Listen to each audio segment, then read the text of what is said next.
निश्चिंत, निर्भय और भगवत प्राप्ति। अपने में क्षमता नहीं रह गई आत्मसमर्पण तक करने की।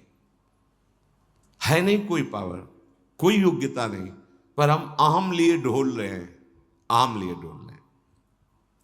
किसी ने एक महापुरुष से प्रश्न किया कि बहुत समय से साधना कर रहा हूं, उपासना कर रहा हूं, इसी का उत्तर है जो अभी आप श्रीपाद प्रबोधानंद जी की बात सुने तो क्या कहना चाहते हैं उसी का। बहुत समय से उपासना कर रहा हूं, साधना कर रहा हूं, कोई भाव नहीं हमें समझ में आ रहा, हमारा कोई भाव या कोई प्रेम या कोई दिव्यता ऐसा कुछ अनुभव में नहीं आ रहा है। मुझे बड़ी चिंता हो रही कि क्या मेरा जीवन व्यर्थ जा रहा है। महापुरुष जन जो अनुभूत विषय बोलते हैं उस पर बहुत ध्यान देना चाहिए, क्योंकि शास्त्र की गति बहुत टेढ़ी है।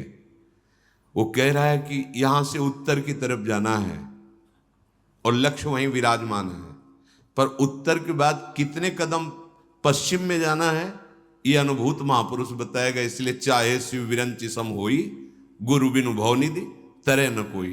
शास्त्र अपनी इस अमोघ वस्तु को ऐसे छुपा के रखा है कि आप शब्द के जाल से बाहर नहीं निकल सकते।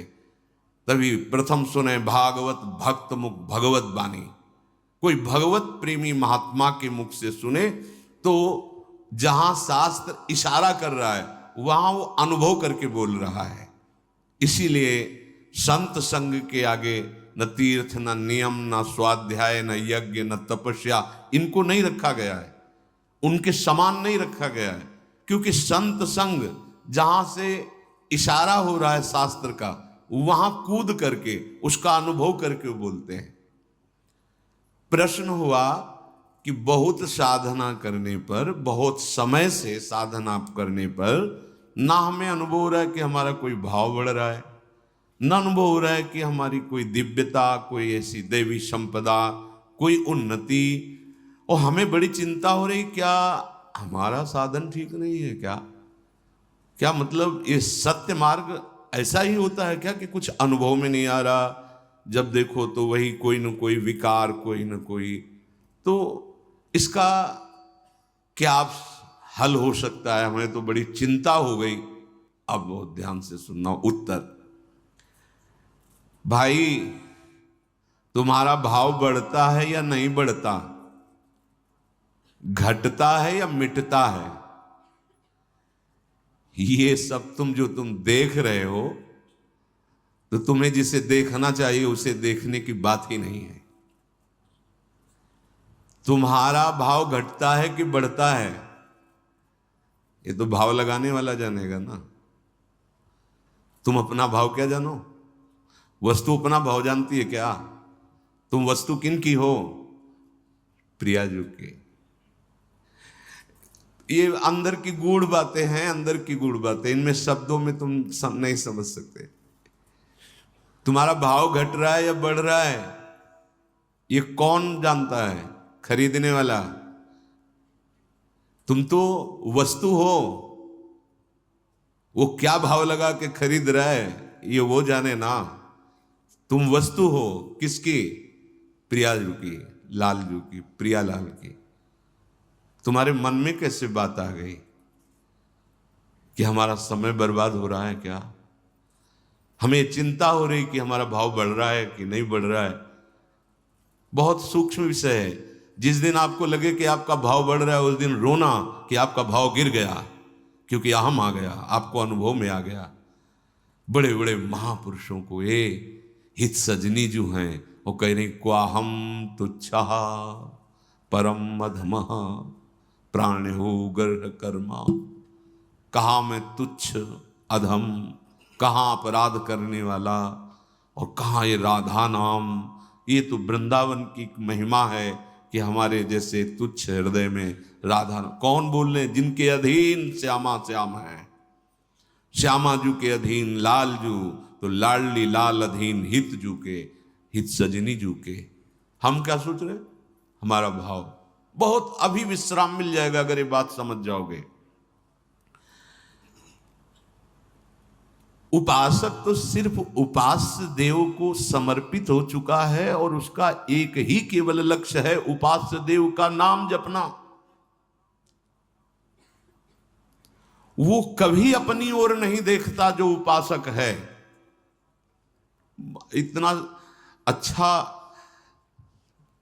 आनंद अनुभव हुआ इस बात के चिंतन से कि हम लोग कहां फंस जाते हैं, कैसे हम लोग शरणागत हैं कि अपनी शरणागति का विस्मरण करके हम अहम की धरा में विचरण करने लगते हैं।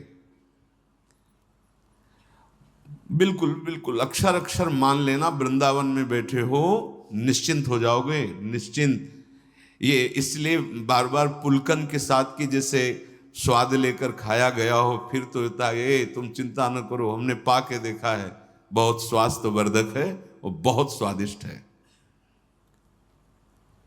अपनी ओर देखना, अपनी चिंता करना और समर्पण का भाव दिखाना, क्या ये नाटक या दंभ नहीं है? बहुत सुलझ कर यही हमारा जीवन है। जब से श्री जी की कृपा हुई, महादेव जी की कृपा से श्री जी, और जब श्री जी की कृपा हुई तब ये जीवन जागृत हुआ। ये पहले नहीं था। पहले था इंद्रियों को अधीन करके मन को निसंकल्प करके अपने स्वरूप में स्थित हो जाओ, बस दूसरा कोई सूत्र नहीं, कोई कृपा, कोई प्रार्थना, कोई रोना धोना, कुछ नहीं। ये मार्ग था। वो जब महादेव जी की कृपा से श्री जी के चरणों का आश्रय मिला तब वो है मोक्ष मार्ग। ये है मोक्ष को भी थुतकी कृत कर देने वाला प्रेम मार्ग। बहुत बहुत तुम अपनी चिंता करते हो, अपनी तरफ देखते हो और समर्पण का भाव भी कहते हो। क्या ये दंभ नहीं है, दिखावा नहीं? तुम समर्पित हो, तुम किसकी वस्तु हो, अब वो देखे। बहुत सुंदर।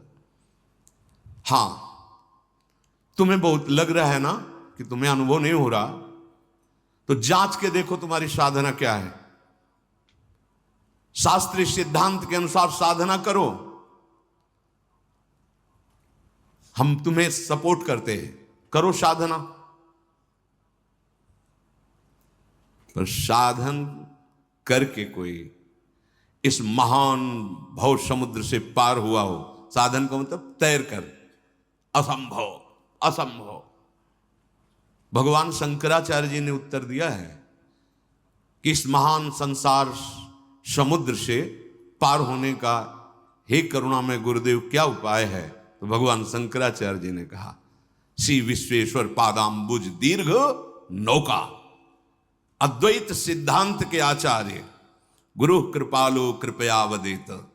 कृपा करके गुरुदेव आद्य गुरु भगवान शंकराचार्य जी कहते हैं, श्री विश्वेश्वर पादाम्बुज दीर्घ नौका। इस संसार समुद्र से पार होने का उपाय एकमात्र विश्वेश्वर भगवान के चरणारविंद की नौका। ये बात करें अद्वैत सिद्धांत के आचार्य। प्रश्नोत्तरी में प्रश्न है कि इस असार संसार समुद्र से पार होने का सुदृढ़ उपाय क्या है? तो गुरु कृपालो कृपया वदेत, श्री विश्वेश्वर पादाम्बुज दीर्घ नौका। दीर्घ शब्द पूरा विश्व बैठ जाए तो भी खाली ही रहेगी, ऐसी नौका है हमारे विश्वेश्वर भगवान श्री हरि श्री हर, इनके चरणारविंद। यदि तुम तैरने में बहुत कुशल हो तो फिर तुम्हारा प्रश्न कैसे हुआ कि भाव नहीं बढ़ रहा, हमें कुछ लाभ नहीं मिला? इसका मतलब तुम अच्छे तैराक नहीं हो। और परिणाम में बता दें, इसमें अच्छे से अच्छे तैराक भी इस भव समुद्र को पार नहीं कर पाते, क्योंकि जिनका भव समुद्र वो कह रहे हैं, मामे वे प्रपद्यन्ते माया में ताम तरंतिते। एकमात्र मेरे चरणारविंद हैं, जिनका तुम आश्रय ले लो तो भव समुद्र से पार हो जाओगे, नहीं तो दैवी हेसा गुणमयी मम माया दुरत्या। इसी तरीके की वीडियो को देखने के लिए मेरे चैनल को लाइक, सब्सक्राइब एंड शेयर करें। राधे राधे।